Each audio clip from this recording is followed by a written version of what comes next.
Class fourth की list आ चुकी है और उस लिस्ट में से जो लोग ग्रेजुएट थे उन्हें बाहर का रास्ता दिखा दिया गया है। ऑलरेडी जब से क्लास फोर्थ की नोटिफिकेशन आई थी तब से लेकर कन्फ्यूजन बनी हुई थी कि ग्रेजुएट्स एलिजिबल हैं या इनएलिजिबल हैं। उसके बाद जो कि एसएसबी के चेयरमैन ने जो इंटरव्यूज़ में बयान दिए, उसके बाद जब एग्जामिनेशन हुए उसमें कई सारे बच्चे जो हैं वो ग्रेजुएट्स थे जो अपेयर हुए, एग्जामिनेशन में क्वालिफाई किया।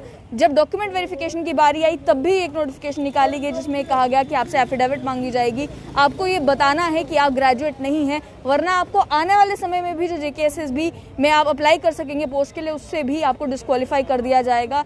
लेकिन अब क्लास फोर्थ को लेकर कोर्ट में भी मामले पहुंचे, कैट बेंच का फैसला आया, हाई कोर्ट में ये मामला पहुंचा।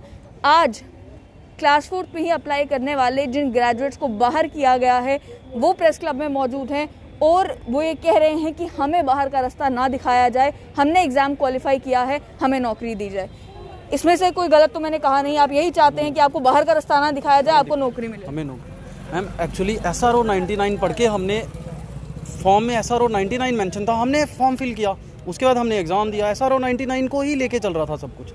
SRO 99 यही कहता है कि ग्रेजुएट को वेटेज नहीं मिलनी, तो हम चलते रहे जैसे जैसे फॉर्म रिक्रूटमेंट चलता रहा, DVV हुई हमारी मैम, आज हमें आउट कर दिया गया है। लेकिन जिस टाइम पे आप फॉर्म भर रहे थे वहाँ पर भी तो आप जब लिखते थे कि हम ग्रेजुएट हैं तो आपको इनएलिजिबल बताया जाता था। मैम एक्चुअली SRO 99 था ना, हमने तो उसी को देख के किया ना सब कुछ। SRO 99 में यही मेंशन है, जहाँ तो इन्होंने SRO मैक्सिमम क्वालिफिकेशन, हाँ मैक्सिमम और मिनिमम और वेटेज नहीं दी जाएगी। जहाँ तो इन्होंने कोई वो अमेंड किया है तो हमें भी शो करिए कि this is the amendment in the SRO 99 ma'am, but हमारे पास कुछ ऐसा नहीं है। जिस टाइम पर आप फॉर्म फिल कर रहे थे अगर उसी टाइम पे आपको बोला जा रहा था कि अगर आप ग्रेजुएट हैं तो आपको इनएलिजिबल शो किया जा रहा था, वो एक इंडिकेटर नहीं था आपके लिए? ऐसा नहीं हो रहा था मैम, सिर्फ वहाँ पे ऑप्शन नहीं था, ग्रेजुएशन का ऑप्शन ही नहीं था। और इन्होंने वो लगाए क्लास फोर्थ माइग्रेंट्स को लगाया, वहाँ पे लगा लिया इन्होंने, वहाँ पे कैसे लिस्ट में आए उनको, वहाँ पे तो आए। और मैम कितने बच्चे हैं आप जो आउट हैं लिस्ट से जस्ट बिकॉज यू ग्रेजुएट? 6000 और 6000 फैमिलीज भी सफ़र कर रही है मैम। हम तो कर रहे हैं, स्टूडेंट्स तो कर रहे हैं, फैमिलीज भी कर रही है ना मैम। LG सर को इतना तो पता ही है कि ग्रेजुएट कौन, अनएम्प्लॉयड कौन है। एक ग्रेजुएट जो 10 ईयर से एग्ज़ाम दे रहा है, कभी लिस्ट क्लैश हो जाती है, कभी विड्रॉल की जाती हैं लिस्टें, कभी इंटरव्यू आउट, और यहाँ जो आज ग्रेजुएट हो रहे हैं तो उनको इन्होंने जॉब दे दी हुई है। वो अनएम्प्लॉयड कौन है जो आज ग्रेजुएट हुआ, जिसके पास अभी 10 ईयर्स पड़े हैं, वो आराम से कुछ भी कर सकता है, वो इनके लिए अनएम्प्लॉयड। और हम जैसे जो लगे हुए हैं 10 साल से, 5 साल से, 8 साल से, वो इनके लिए अनएम्प्लॉयड नहीं है। कैट बेंच का फैसला भी तो आपके हक में नहीं आया, तो सरकार तो वही करेगी, कोर्ट ने भी बोल दिया। कैट को लेके मैम वो कुछ और रीज़न था मैम, कैट भी कंफ्यूज है कि SRO 99 हम चैलेंज कर रहे हैं SRO 99 को, हमें सिर्फ वही पता है कि SRO 99 2008, जहाँ तो फिर 2008 से जितने लगे हुए हैं सबको आउट करो। आज तक 2008 से जितने लगाए हुए हैं ग्रेजुएट उन सबको आउट करिए, 2020-21 तक तो हम मानेंगे। नहीं, क्या कारण है? क्लास फोर्थ की नौकरियों को लेकर तो सरकार का भी यही पॉइंट ऑफ व्यू है जो वो भी रिपीटेडली कहते हैं कि हम चाहते हैं जिन लोगों के पास ऑप्शन और कोई नहीं है वो क्लास फोर्थ में अप्लाई करें, जो 10th के बाद पढ़ नहीं पाए, जो 12th के बाद पढ़ नहीं पाए, जिन्हें मौका नहीं मिला, या जो लोग जो है डेली वेजेस लगे हुए थे जिनको अपॉर्चुनिटी नहीं मिली कभी कि वो भी नौकरी के लिए अप्लाई कर सकते हैं, हमने उनके लिए ये क्लास फोर्थ की पोस्ट निकाली है। आप तो ग्रेजुएट हैं, आपके पास तो ऑप्शंस की कमी नहीं होनी चाहिए। मैम ऑप्शंस की कमी तो नहीं है, बट अनएम्प्लॉयमेंट कहाँ गई? हम भी तो 10 ईयर से लगे हुए हैं ना। कभी इनके अब जो 2004 एक आया था, मैंने 2004 वाले उनका अभी रनिंग मैम, वो आधे तो होंगे भी या नहीं होंगे। की बात हाँ मैम, ऐसे हम भी और 2 साल 4 साल के बाद हमने रहना है नहीं रहना है। मैं तो LG सर से यही कहता हूँ, जहाँ तो जॉब दो, जहाँ जहर दो, बात ही खत्म होती है। हमारे 2 ही ऑप्शन हैं सर के पास, और सर हमेशा इंटरव्यू में कहते हैं मेरिट बेस पे सिलेक्शन की जाएगी। मैं जब से आया हूँ मैंने मेरिट बेस पे ही सिलेक्शन करनी है। हम मेरिट में थे, हमें क्यों आउट किया? अब कौन सा मेरिट बनेगा? अब हमें ये बताइए कि अब कौन सा मेरिट बनेगा? LG सर से हम यही कह रहे हैं। मुझे ये बताएं कि जैसे कि मैंने कहा कि आपके पास अपॉर्चुनिटीज़ की कमी नहीं है, लेकिन फिर भी आप चाहते हैं कि क्लास फोर्थ की नौकरी, ये तो एक पॉलिसी मैटर है। पॉलिसी मैटर में अगर सरकार को फैसला लेना होता तो बहुत समय था, जब से नोटिफिकेशन आई तब से समय था, जब आपने एग्जामिनेशन दिया तब भी समय था, जब पहली लिस्ट आई तब भी समय था, जब डॉक्यूमेंट वेरिफिकेशन हुई तब भी समय था, तब तक कोई फैसला नहीं लिया गया। तो अब जब सब कुछ हो चुका है, प्रोसेस ऑलमोस्ट कंप्लीट होने वाला है, अब आपको क्या लगता है कि सरकार आपके फेवर में कोई डिसीजन ले सकती है? मैम लेना पड़ेगा, हमसे इन्होंने एफिडेविट लिया हुआ है कि हमसे इन्होंने एफिडेविट लिया है ना, हम कहते हैं कि हमें वेटेज नहीं दो, हम प्रमोशन नहीं मांगेंगे, हमें सिर्फ जॉब दो, बस हम यही अपील करते हैं, हमें जॉब दो। हम नहीं कह रहे कि हमें वेटेज दो, हम नहीं कह रहे हमें प्रमोशन दो, हमें जॉब चाहिए बस हमारे पास, हम यही कहते हैं। इन्होंने 370 ब्रेक किया, हमें सेंटर के साथ जोड़ा। सेंटर में एसएससी एग्ज़ाम लेता है, हाई सेकेंडरी लेवल, आरआरबी लेता है, वो भी हाई सेकेंडरी पोस्टें निकालती हैं। वो नहीं कहता कि ग्रेजुएशन वाले नहीं लेने, हमने वो नहीं बाहर लगाता। इन्होंने अगर हमें सेंटर के साथ जोड़ा तो वो सेंटर कहाँ गया? वो सेंटर के साथ वो वाले रूल कहाँ गए? सेंटर के रूल कहाँ गए? वो सेंटर के लॉ हमारे पे अप्लाई करो ना, वो क्यों नहीं किए इन्होंने? हम भी तो वही कह रहे हैं।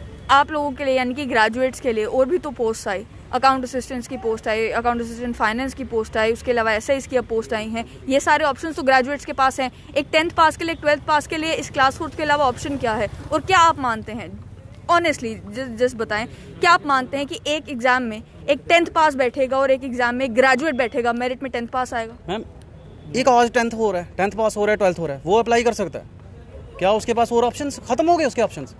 क्या ये चाहते हैं कि कॉम्पिटिटिव एग्जाम? मैम मैं भी मानता हूँ, क्या आज कोई 12th पास कर रहा है वो एग्ज़ाम दे सकता है और वो जॉब ले सकता है? क्या उसके ऑप्शन इन्होंने ख़त्म नहीं किए? क्या उसके पास ऑप्शन नहीं थे? पढ़ने का ऑप्शन था उसके पास जॉब का ऑप्शन था, और सारे ऑप्शंस भी थे ना उसके पास। बहुत सारे लोग हैं, गरीब हैं, नहीं आगे पढ़ पाए, जिन्होंने 10th किया वो भी इनको 5 साल। हम भी गरीब हैं मैम, हम भी गरीब ही हैं। मैं फंडामेंटल राइट्स का वायलेट हो रहा है ना, फिर आर्टिकल 14 और आर्टिकल 16 कहाँ गया? फिर तो अगर ये सब कुछ हो रहा है, वहाँ पर राइट टू इक्वलिटी बता रहा है आर्टिकल 14 में।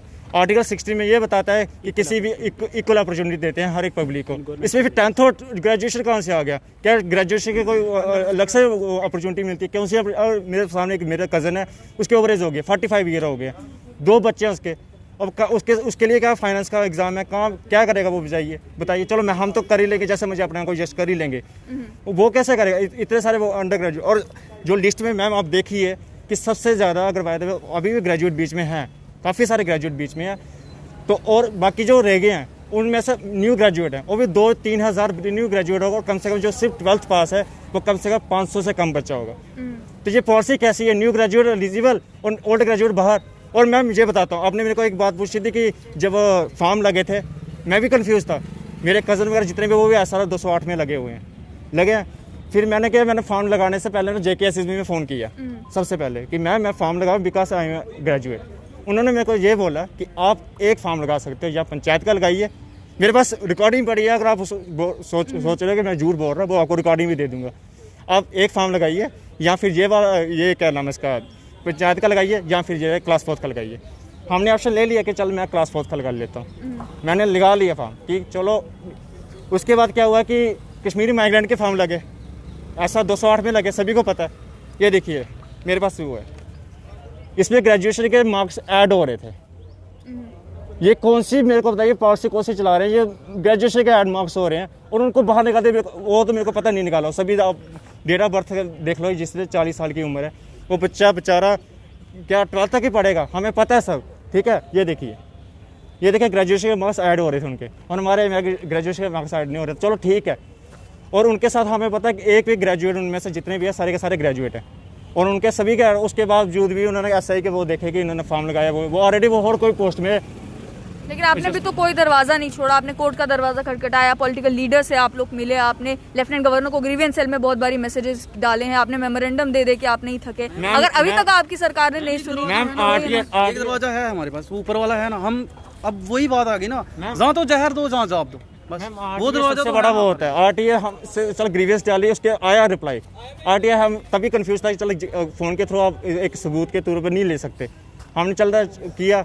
उसके बाद सितंबर में हमें जब इसका GAD का रिप्लाई आया, तो उसने बोला कि ये क्या मतलब कि एलिजिबिलिटी है मैक्सिमम मिनिमम, और अगर आप हाई क्वालिफाइड हो तो आप अप्लाई कर सकते हो। ठीक है, हम कंफर्म हो गया, हमने मेहनत की और काफ़ी 4 लाख में से हम एलिजिबल हुए। तो बताइए, अगर आप GAD का अप्लाई आप नहीं मान रहे, आपके फ़ोन कॉल तक नहीं मान रहे, फिर बताइए करें क्या? आपने अब 350 फीस, आपने 2 लाख ग्रेजुएट ने, कम से कम 1,92,000 ग्रेजुएट ने इसमें पंचायत में फॉर्म लगाया था, और 2 लाख ग्रेजुएट ने क्या नाम है इसका क्लास 4 में एग्ज़ाम दिया उन्होंने। उनकी फ़ीस वगैरह इतने पैसे बने उनके, वो पैसा कहाँ गया? फिर तो हमने एक बारी JKSSB झूठी वो लगी, एलिगेशन लगी थी कि वो पैसे खाता है। उन्होंने उसी टाइम रात को एक नोटिस निकाल दिया कि हम ऐसे हमारे ऊपर जो भी एलिगेशन लग रहा है वो गलत है, ठीक है। और हम मेरे को पता भी था वो न्यूज़ चल रही है सीधी, और हम इतनी देर से ग्रीवियस डाल रहे हैं, कभी कुछ पूछ रहे हैं, कभी JKSB को फ़ोन कर रहे हैं, कभी PMO तक जा रहे हैं, प्रेसिडेंट तक चले गए कि वहाँ सर हमें बताइए कि क्या चक्कर है, पर एक नोटिस तक नहीं निकाल पाए कि ग्रेजुएशन अप्लाई कर सकते हैं या नहीं कर सकते हैं। आपने भी बहुत बार इंटरव्यू लिया, पर वहाँ पर भी उल्टा सीधा जवाब मिलता था, हमें उस टाइम भी हो नहीं गया। आज सीधा जाके हमें सिलेक्शन के टाइम बाहर निकाल रहे हैं। आप 1 साल वापस दे सकते हैं हमारा, बताइए ना। हम फाइनेंस की तैयारी कर रहे हैं, सभी तैयारी कर रहे थे, जो एलिजिबल नहीं है, जो बेचारे वो हो गए हैं, ओवरेज हो गए, उनका क्या गलती है? क्या वो 40 साल तक, वो आपको लगता है कि 40 साल की जो एलिजिबिलिटी रखी है वो बच्चा आगे 12वीं तक आगे पढ़ेगा नहीं? एक बच्चा भी बताओ तो फिर हम एग्री हैं कि चलो ठीक है, ये पॉलिसी चला रहे हैं। हर एक बंदा न्यू ग्रेजुएट, अंडर ग्रेजुएट। और मैं सरकार से एक क्वेश्चन पूछना चाहता हूँ कि न्यू ग्रेजुएट ओल्ड ग्रेजुएट में क्या डिफरेंस है, मेरे को इतना बता दीजिए, क्योंकि आपने एडमिनिस्ट्रेशन में इतनी IAS IPS की हुई है। हमने भी ग्रेजुएशन किया, आपने ग्रेजुएशन किया, आपने दिन रात मेहनत की, आपको पता है कि मेहनत का फल। और हम यूथ जो हैं एक देश का फ्यूचर है, और उसी फ्यूचर के साथ अगर खिलवाड़ होता है ना, तो वो फिर आपको पता है कि मरने तुमने में फिर वो डरता नहीं है, क्योंकि आप फ्यूचर ही हमारा ख़राब कर रहे हो। आपने साफ तौर पर सुन लिया कि ये क्लास 4 के वो ग्रेजुएट्स हैं जिन्होंने अप्लाई किया था, जो मेरिट में आए, लेकिन क्योंकि ये ग्रेजुएट्स हैं इस वजह से इन्हें बाहर का रास्ता दिखा दिया गया है। अब इनकी यही गुहार है कि जिस समय ये प्रोसेस शुरू किया गया था उस समय या तो क्लैरिटी के साथ बोल दिया जाता कि हम एलिजिबल नहीं है, हम फॉर्म भी नहीं भरते, लेकिन एग्ज़ाम देने के बाद, मेरिट में आने के बाद अब आखिरी मौके पर हमें निकाला जा रहा है, ये भी हमें मंजूर नहीं है। वहीं दूसरी ओर एडमिनिस्ट्रेशन का अगर आप पक्ष देखिए तो इन लोगों ने काफ़ी मेमोरेंडम्स दिए हैं, काफ़ी ग्रीवेंसेस डाली हैं, RTIs फाइल की हैं, कोर्ट के दरवाजे तक इन्होंने खटखटाए हैं, लेकिन उसके बावजूद भी कोई फैसला इनके फेवर में अभी तक होता नज़र नहीं आया है। उसके बावजूद भी इस उम्मीद के साथ कि हो सकता है लेफ्टिनेंट गवर्नर मनोज सिन्हा अपना माइंड चेंज कर लें और इन ग्रेजुएट्स को एलिजिबल कर लें, इसके चलते ये आज भी प्रोटेस्ट कर रहे हैं और ये कह रहे हैं कि जिस एग्ज़ाम में मेरिट बेसिस पर अगर आपको किसी को सिलेक्ट करना है तो मेरिट में तो हम भी आए हैं, हमें बाहर आप क्यों निकाल रहे हैं।